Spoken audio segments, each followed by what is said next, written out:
evening. My name is Michelle Yun Maplethorpe, and I'm Vice President for Global Artistic Programs, Director of the Asia Society Museum, and Artistic Director of the Asia Society Triennial.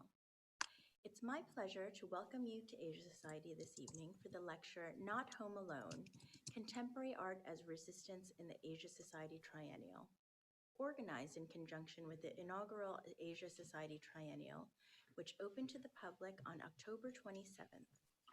For those of you who may not be familiar with the Triennial, it's the first recurring initiative in the United States with a mandate to champion contemporary Asian and Asian American artists within a global context.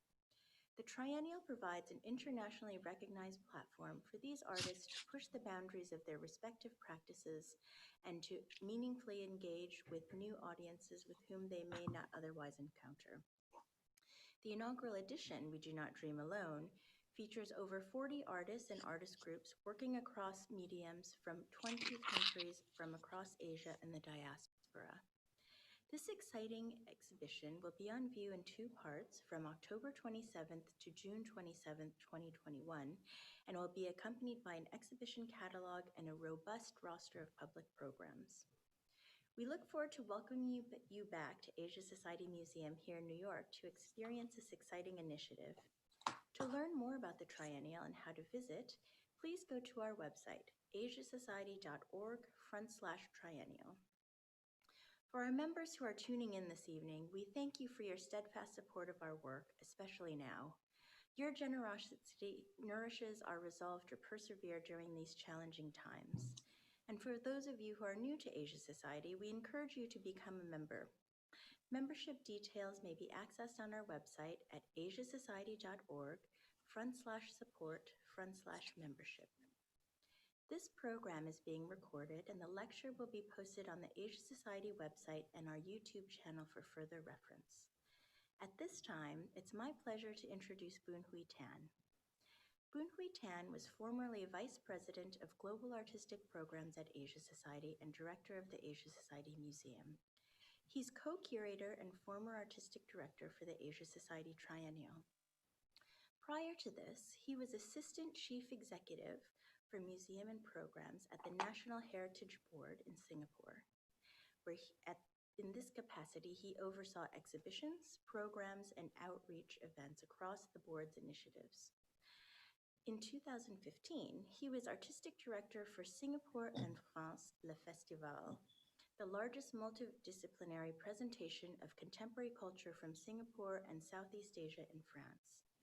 As a curator and programmer, his research and writing about Southeast Asia focus on contemporary artistic expressions of Asia and particularly the remaking of traditions amongst artists of today. Tan is a founding board member of the International Biennial Association. He was director of the Singapore Art Museum from 2009 to 2013, where he led the transformation of the museum into contemporary art institution focused on Southeast Asia and assembled the largest public collection of contemporary art from the region. He was concurrently director and organizing secretariat for the Singapore Biennial 2011. He initiated the regional focus and group curating approach, which became the distinguishing feature of the Singapore Biennial in 2013, and he served as co-curator and project director. I welcome Boon to begin his remarks, and thank you again for joining us this evening. Good evening, ladies and gentlemen, and welcome to this evening's curatorial lecture conducted on the occasion of the opening of the Asia Society Triennial, We Do Not Dream Alone. My name is Boon Tan, and I'm the founding artistic director and former vice president of the Asia Society Museum. In this presentation, I hope to give the audience a little bit of insight into my thinking around the artistic statement and central thematics that drove the presentation, the selection of artists, the commissioning of work, and how this whole project conceptually was driven. When I first began putting together this presentation in March, together with the exhibition in earnest with my co-curator and the guest curators, the COVID-19 pandemic was quickly shutting down New York City, one of the most liberal and open urban centers in the world. And yet, to the dismay of many minorities in this country, the medical pandemic unleashed in its wake an even more chilling social pandemic. Like Americans of Muslim faith after 9/11, Asian Americans, the so-called quiet model minority, suddenly found themselves the new scapegoats of a confused and angry white America. The triennial, an idea that I had brought to the Asia Society 5 years ago when I moved to New York, encountered numerous delays and was finally rescheduled from the summer to the fall of 2020 due to the earlier pandemic shutdown of the city. It now finds itself opening on the eve of a crucial presidential election that would decide which dream of America would prevail. As fate would have it, I now am speaking to you in the post-election moment that could possibly mean that the intolerance, ignorance, and hateful scapegoating of the other may now be part of this country's national history. The reason for this preamble is to underscore the desperate optimism that I felt as a newly arrived sort of expat in this country for the last 4 years. And these are the sort of contexts that have driven my thinking about the artistic direction and thematics that have developed around this first triennial. The projects in the triennial are in essence explorations, therefore, of the possibilities for art and artists to respond to the disaffections of social political life. In our current environment where trust in the effectiveness of politicians and public institutions has been eroded in large measure. Specifically, the triennial presentations are arguments against isolationism, against the possibility of living like a frog in a well, against the belief that the future of society and nation lie in turning inwards, away from the world. The title of this triennial, We Do Not Dream Alone, takes its inspiration from a line in Asian American artist Yoko Ono's 1964 artist book, Grapefruit. The specific line refers to a dream you dream alone may be a dream, but a dream two people dream together is a reality. The publication Grapefruit, now considered a masterpiece of conceptual art, is in fact made up of a series of what Ono calls event scores that provide instructions for simple actions that the reader might enact as a way of life. In the face of political rigidity and inability to respond to the challenges of our lives and our times by politicians and political institutions, these actions on hindsight now suggest the possible efficacy of micro actions and of human agency. The call to collective dreaming that begins with one person, you and I, or a small group, that slowly builds and morphs into a nationwide wave of change that this book suggests surely finds its contemporary mirror in protest movements such as Black Lives Matters and other grassroots movements, which have intensified, of course, in the last 5 years. Contemporary art within the triennial resists the condition of having to dream alone by unveiling the ways that people, objects, and events across time and space are linked through a complex web of relationships, eschewing the geographical and cultural containers suggested by the idea of a biennial focused on Asia. The triennial presentations reveal the border-crossing nature of our modern existence, which, despite the current lines drawn in the sand, is global. First slide, please. Can we move to the next slide?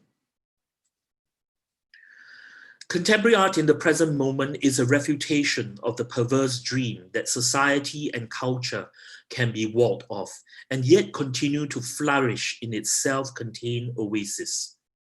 The idea of Asia and Asian art in the triennial derives its power from its relation to other places and times. Asia only makes sense in relation to the areas and the cultures that are not Asia. In other words, the term Asia and Asianness cannot completely explain art production by artists from Asia or of Asian background. To assume otherwise would be to not only write out certain narratives as belonging only to specific localities, Asians for Asians, America for Americans, without having to unpack what those terms mean, but also to deny the ability of Asia to speak about the world beyond its geographic and cultural borders. It is to retread the well-worn situation in which perceptions of cultural difference are still subject to someone else's spin. In this sense, contemporary art shows that we are indeed global by necessity. Let us now look at two strands that make up this sort of global art world that is being formed by collective dreaming, this mutual constitution of cultures as it relates to art from Asia. In a public lecture critiquing Huntington's Clash of Civilizations thesis, Edward Said speaks of the troublesome coexistence of a mainstream orthodox culture and a counterculture within each society or nation. The forces aligning themselves with what is considered orthodox, conservative, and mainstream define their culture as pure, as our culture, separate and in opposition to other cultures. I quote, and we'll see it on the slide, "Cultures are not the same. There is an official culture of priests, academics, and the state. It provides definitions of patriotism, loyalty, boundaries, and what I call belonging. It is this official culture that speaks on behalf of the whole. In addition to the mainstream and official culture, there are dissenting or alternative, unorthodox or heterodox strands that contain many anti-authoritarian themes in them that are in competition with the official culture. From the counterculture comes the critique on authority and attacks on what is official and orthodox.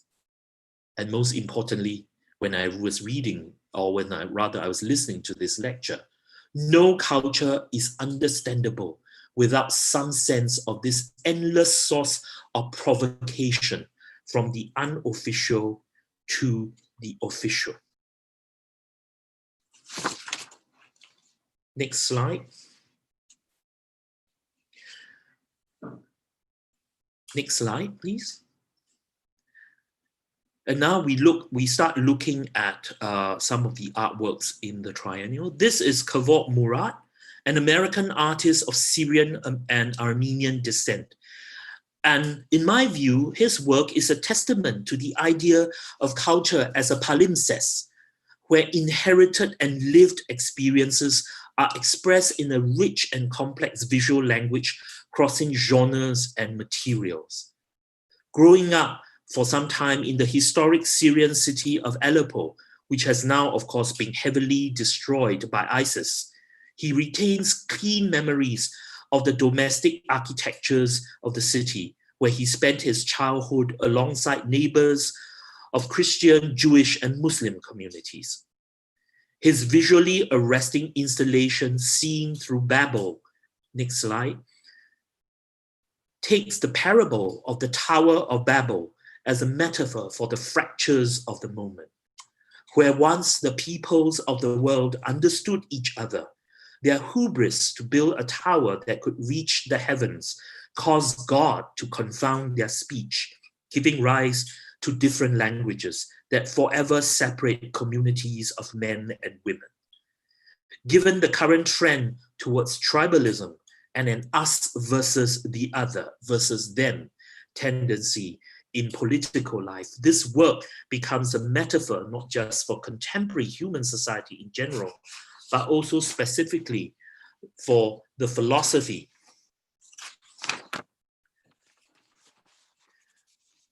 its vision of a government that expressed a moral virtue. It becomes a kind of vision of the fractures of the government moment, how, the current moment we have lost a kind of dream of understanding of the unities of man throughout. Next slide. And the calligraphic scripts that you see running through the various bands of the Tower of Babel installation are in both Arabic and Armenian, the two languages that the artist sort of, is familiar with. And of course, interestingly enough, they are read in two different directions, Arabic from right to left and the other vice versa.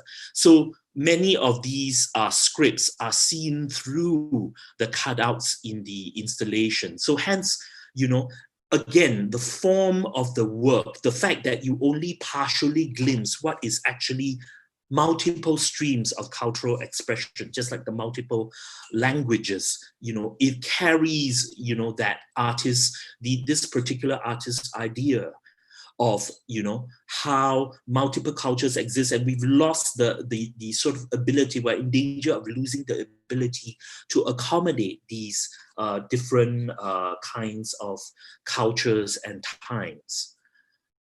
Perhaps the next slide. Perhaps the installation that best sort of connects the relationship between America and Asia is the special project guest curated by Susan Benningson called We the People, Xu Bing and Sun Xin Respond to the Declaration of Independence. This special project shows the mutual constitution of national cultures, and specifically the role of Asia in the formation of America. Susan invited the two Chinese artists, both of whom work between US and China, to create a work in response to an 1833 copy of the Declaration of Independence from the Dorothy Tepper Goldman Foundation. The conceptual impetus, of course, was the historical fact that the revolutionary leaders of America admired classical Chinese civilization, and particularly studied the Analects of Confucius for models of good governance and morality. No less than Benjamin Franklin in 1738, published an essay series called From the Morals of Confucius in the Pennsylvania Gazette. The leaders of this new country, the new America, therefore saw in Confucian philosophy a vision of a government that expressed a moral virtue and had a mandate to govern which was not beholden to the inherited rights of monarchy and nobility, having left the shackles of feudal tradition behind to flee Europe for this new world. And here you see, one sign of the regard that the early leaders had for the political philosophy of China, and particularly of Confucius, was the fact that Confucius himself appears alongside Moses and Solon as a frieze up on top of the eastern pediment of the Supreme Court building in DC. Yet, ironically, by the 19th century in China, when the waning Qing dynasty was on its last legs, it was China that was looking to American democracy. In 1905, Dr. Sun Yat-sen, the erstwhile founding leader of modern China, looked to the American system as an inspiration to persuade his fellow Chinese to rise up against the decaying imperial system. Next slide. The artist Xu Bing for the Triennial created this work, silkworm book, The Analects of Confucius, 2019. He encouraged silkworms to spin their threads repeatedly across an open page of a copy of the Analects of Confucius. The delicate overlay of silk threads partially obscures the printed text, as if time and distance has masked the significance of past events and ideals. The specific page to which Xu Bing chose to present this work is of a very well-known exchange between Confucius and Zigong. Next slide. Oh, I'm sorry, go back. Yeah, sorry. And it's useful to actually read this very short exchange. Zigong asked about government.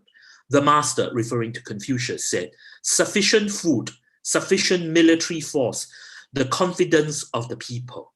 Zigong said, if one had unavoidably to dispense with one of these, which of them should go first? The master said, get rid of the military. Zigong, one had unavoidably go first. The master said, dispense with food. Since ancient times, there has always been death, but without confidence, a people cannot stand. Have a reflection, reflect a bit about, how sort of, what are the resonances of a kind of political philosophy that we are seeing in Confucian Analects? And what are the sort of ethical virtues that is considered worthy of a ruler of a country or of a people? We move on to the next artist, the much younger Sun Xun. Next slide. Sun Xun has created a 24-leaf folding album, July Coming Soon 2019, on which he has painted a series of images in response to the declaration text and its meaning in the current political moment. Next slide. The fantastical images of strange chimeric creatures and dystopian landscapes, while seemingly unreal, are nevertheless commentaries on the grim realities of the moment. And of course, one sort of also recalls the fact that a lot of literati painting historically was also, instruments of critique. A broken off head of the Statue of Liberty lies strewn on one leaf. Next slide. Another leaf features a pair of Confucian scholars, the exemplary models of the public servant, who have lost their heads literally, and you can look at the slides, they have lost their heads and they're burning, who have lost their heads literally in a burst of flames. The accompanying text, that's a text in English below, speak of the attacks on public institutions by the last administration. Both Xu Bing and Sun Xun, in their works for We the People, recreate, therefore, the historical cross-cultural dialogue between America and China, using one culture to excavate the contemporary complexities of the other culture. One constitutes the other and vice versa. So keep in mind this point about how one of the greatest strategies of artists today is to use one culture to excavate another, and often their own. We move to the next strand of mutual constitution of art and culture, Asia and Asia. Next slide. If the world and its cultures are now multipolar and mutually constitutive, rather than simply an east to west and west to east nexus, then we must certainly also admit the possibility that intra-Asian cultural flows are important in modern and contemporary art. The works of two artists from South Asia demonstrate this intra-Asian dialogue. Next slide. The late Nandala Bose, who lived from 1882 to 1966, was one of the leaders of the Neo-Bengal school in India during its period, during India's period of anti-colonial struggle and search for independence. The school aimed to create an indigenous Indian national style of art that was distinct from the British academic painting style propagated by its colonial masters. Bose's talent at synthesizing diverse art traditions included styles derived from Indian folk art, from Mughal and Pahari miniatures and Ajanta murals, among others. In particular, Bose and the leaders of the school looked to East Asia and its Sunni or ink wash traditions as a model. Next slide. For the triennial, Bose's association with East Asian ink traditions is exemplified through this group of small works on paper. The artist was exposed to Sunni through his encounters with Abindranath Tagore's circle of Japanese artists and scholar friends. This technique utilized the tonal qualities of ink to evoke mood and sentiment, supporting the belief that Indian art possessed a spiritual identity outside the principles of Western realism. Next slide. This group of ink paintings and prints points to the importance of intra-Asian aesthetic traditions, separate from the dialogue with European modernism. These were important sources of inspiration for the creation of a new Indian modern art. Moving away from realist pictorialism, Bose painted many of these images, abstracted landscapes, and humble studies of daily Indian life from memory, building up paintings from quasi-abstract elements. Next slide. My personal favorite are these two paintings of lotuses. The use of translucent ink washes with an economy of brushwork on almost tissue-thin paper. Notice the red seal and the signature in Bengali in the left bottom corner of the two paintings. They are lively and sensuous, demonstrating, the fluidity and the dynamism of the best works from this tradition. Next slide. This intra-Asian association continues into the contemporary period in the work of Lahore-based artist Hamra Abbas. In this suite of 10 paintings, of which we are seeing one example, entitled Every Color, Abbas has created portraits of individuals from the Lahore transgender community. Their traditional roles as singers, entertainers, and performers at weddings and other major life cycle events are diminishing as these events become less elaborate and shorter over time. Abbas's precise brushwork also employs the Chinese gongbi technique, a meticulous brushwork style with precise detailing that reached a peak of popularity during the Tang and Song dynasties. The artist first studied this technique during a 2015 residency in Singapore. Next slide. This is a close-up one. You can see how thin the ground is. And what you notice, of course, it's almost porous. That's because instead of Wasley paper, these portraits are executed on silk, whose porosity requires a different set of techniques to build up the imagery. It's so porous that the ink frequently seeps through, so it requires tremendous patience and a very specific technique. Although diminutive in scale, this series utilizes some of the same brush techniques as the monumental silk painting by the Chinese artist Lao Tongli, also in the triennial. In this series of portraits, Abbas omits the head coverings and shawls of the individuals to focus on the faces of the individuals. They are intimate snapshots that connect the viewer with the faces, with the personalities of this marginalized community facing an uncertain future.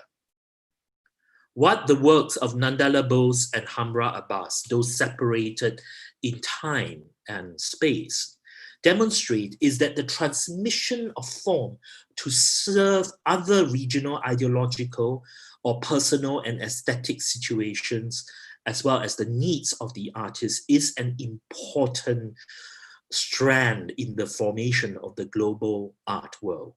Even a traditional form can be transformed in this way, leaping across geography and time. While this triennial is ostensibly focused on art from Asia, it also attempts to recast Asia and Asian art as critical lenses from which we can trace and elucidate the ties, multiple polarities, and multiple centers of the global. Machiavelli puts it in a phrase which I'm quoting called, all art is derived from sources and most culture is made up in large part of elements once diffused in chaotic recombinations of elsewhere. Art is like a sponge and artists, in a sense, distill and osmosize a lot of work. The global webs of art is where we conclude. And we conclude with Ken and Julia Yonatani's installation, Three Wishes. Next slide. Created in the wake of the Fukushima Daiichi nuclear disaster in 2011, this work is a collaboration with the Otaki Laboratory at the University of the Ryukyus in Okinawa, Japan. This laboratory has been studying the long-term effects of the nuclear fallout on biological life. The installation, next slide, please. Next slide. The installation features 3 rotating glass figurines of the Disney character Tinkerbell. The fairy wings of this figure, however, are replaced with Zizira Maha butterfly wings, raised from eggs collected from the disaster area. Tinkerbell becomes, in essence, a chimera, an unexpected child of Frankenstein in his attempt to shape the evolution of life. The figurines rotate while the music from It's a Small World After All, I'm sure everyone is familiar with that song, plays in an endless loop. The song was produced as part of Disney's contribution to the World Fair in '64 in New York. Disney was one of the most prominent proponents of the revolutionary benefits of nuclear power in Victoria's post-war America, and how nuclear power will lead humanity into a new glorious and golden future. The installation includes a 1956 copy of the publication The Walt Disney Story of Our Friend the Atom, a collaboration with the German physicist Heinz Haber. In 1957, the book was adapted into a television program entitled Our Friend the Atom. Next slide. And here you see it's a very small sculpture, and you see both the glass figurine and the butterfly on a rotating turntable, much like a music box. Leaping across space and time, Ken and Julia Yonatani's work in the Triennial exemplifies the global networks, not just of people and objects, but also ideas and outlooks that make up the palimpsest of all modern societies today. It cautions that a retreat into isolation and denial of the globality of our lives is not a possibility, and that we should instead learn to negotiate these complex webs and ties that connect us all. Next slide. We dream together because we are never alone. Thank you. Thank you, everyone, for spending this evening with us. I'm just going to check whether there's 1 or 2 questions with the organizers. And of course, the Triennial is on at the moment. The museum is open from Thursday to Sunday. Time ticketing is required. The admission is free, but time ticketing is required for safety reasons and to control crowd. So once you get to the website, you can book your tickets. Is there? Let me just check. Maybe there's no question here.